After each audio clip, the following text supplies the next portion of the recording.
Good day everyone. So ito po yung demo ng aking trainer board motor control. So ayan po, makikita nyo po na ang naka-wiring po dyan ngayon ay ang Y-Delta connection.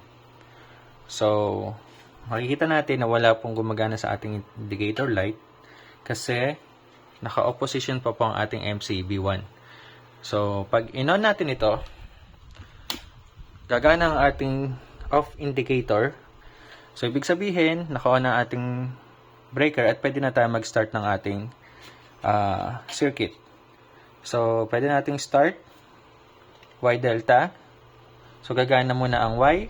After 5 seconds, gagana ang ating delta.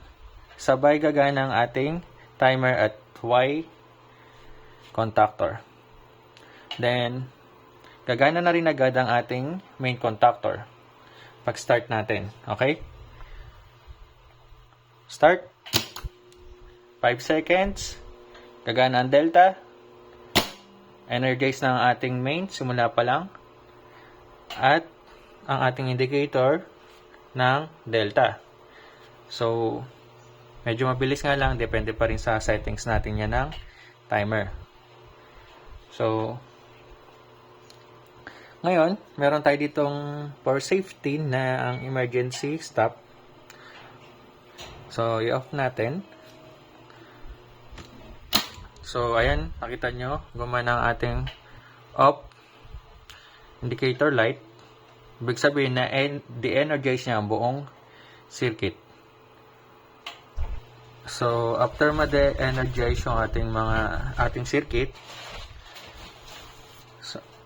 pwede na uli natin i-start yung circuit para matest natin yung overload relay. So, kapag tinest natin ang overload relay, dapat gagana ang ating fault indicator at off indicator.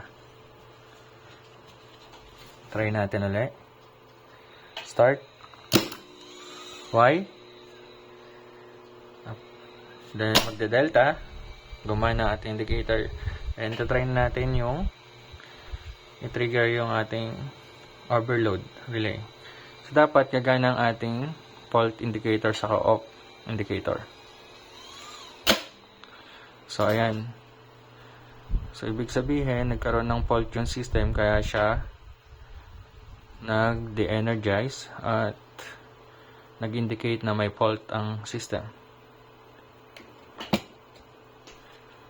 So, ito po yung Y-Delta connection. Salamat sa pakikinig at panonood.